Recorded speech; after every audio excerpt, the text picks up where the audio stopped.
সম্প্রতি দেশের পরিস্থিতি নিয়ে সেনা প্রধানের বক্তব্য ইতিবাচক হিসেবেই দেখছেন জাতীয় পার্টির বিজেপি চেয়ারম্যান আন্দালিব রহমান পার্থ। রোববার যমুনা টেলিভিশনের টক শোতে উপস্থিত হয়ে তিনি বলেন, আমি সেনা প্রধানের এই কথাটাকে খুব পজিটিভলি দেখি, বিকজ আমাদের কোনোভাবেই ভুলে যাওয়া উচিত না যে 17 বছর আওয়ামী লীগ কি করেছে এবং কত রক্তের বিনিময়ে, কত কষ্টের বিনিময়ে, কত গণতন্ত্র হত্যার বিনিময়ে, কত কিছুর বিনিময়ে আমরা আপনারা এখানে বসে আছি। আপনি যে টিভি চ্যানেলটা চালাচ্ছেন এটাও থাকতো না যদি 5 আগস্ট না ঘটতো।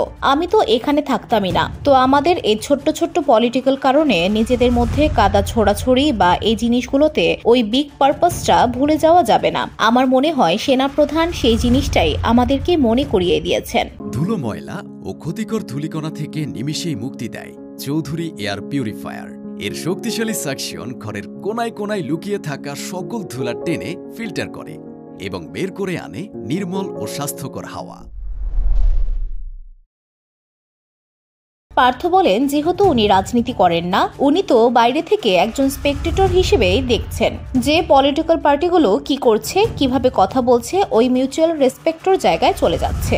যে জিনিসটা হওয়ার সেটাই হচ্ছে। তো আমি মনে করি যে ওইটা ভুলে গেলে হবে না যে আমরা এত কষ্ট করে এই জায়গায় এসেছি। আমরা যাই করি না করি, যতই দাবি করি, ওই লাইনটা আমাদের ক্রস করা যাবে না, বিকজ আমরা সবাই যুদ্ধ করেছি, যে যার মতো যুদ্ধ করেছে। তো আমার মনে হয় সেনাপ্রধান সেই কথাটাই বলেছেন এবং বাংলাদেশের মানুষের ওই গুড স্পিরিটেই এটা গ্রহণ করা উচিত। তিনি আরো বলেন, আর সার্বভৌমত্ব নিয়ে যে কথাটা আসছে সেটাকে আমি এভাবে দেখতে চাই যে আসলেই যদি আমাদের নিজেদের মধ্যে গন্ডগোল হয় তাহলে তো বাইরের অনেক শক্তি অনেক কিছু করতে পারে। সাধারণত আপনার অবস্থা যখন সেটেল থাকে না, তখনই বাইরের অনেক ষড়যন্ত্র এখানে চান্স নেয় এবং তখনই সার্বভৌমত্ব প্রশ্নবিদ্ধ হয়।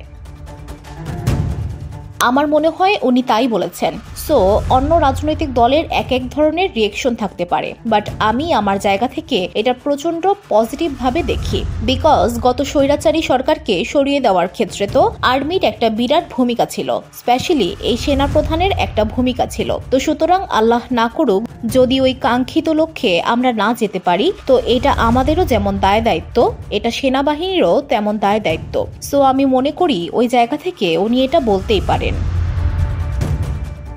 VOD Bangla news desk.